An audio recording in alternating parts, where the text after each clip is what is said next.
অনুমতি ছাড়া নাম ছবি ব্যবহার করে বাণিজ্যিক প্রচারণা আর এআই নির্মিত বিকৃত কন্টেন্টে বদলে দেওয়া হয়েছে ব্যক্তিত্ব। ঐশ্বরিয়া রায়ের পর এমন এক অনাকাঙ্ক্ষিত দুনিয়ার মুখোমুখি দাঁড়িয়ে শেষ পর্যন্ত আইনের আশ্রয় নিলেন বলিউড অভিনেত্রী শিল্পা শেঠি। সম্প্রতি বোম্বে হাইকোর্টে ব্যক্তিত্ব সুরক্ষার অধিকার রক্ষায় একটি মামলা করেছেন শিল্পা। বিষয়টি তিনি তুলে ধরেছেন বিগ বস খ্যাত আইনজীবী সানা রইস খানের কাছে। ২৭ জন ব্যক্তি, বেশ কয়েকটি ওয়েবসাইট এবং অজ্ঞাত পরিচয়ের আরও কয়েকজনকে মামলাটির আসামি করা হয়।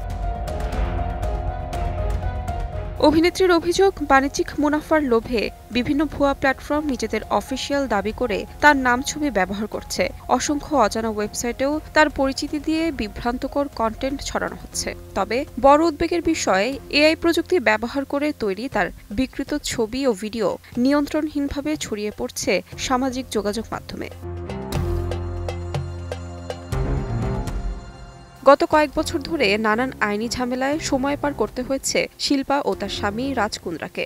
জেল, পরবর্তীতে ৬০ কোটি টাকার প্রতারণার অভিযোগ, সব মিলিয়ে ঝড় থামার আগেই যেন আবারও নতুন ঝড়ের কেন্দ্রে শিল্পা। তাহমিনা তন্নি, সময় সংবাদ।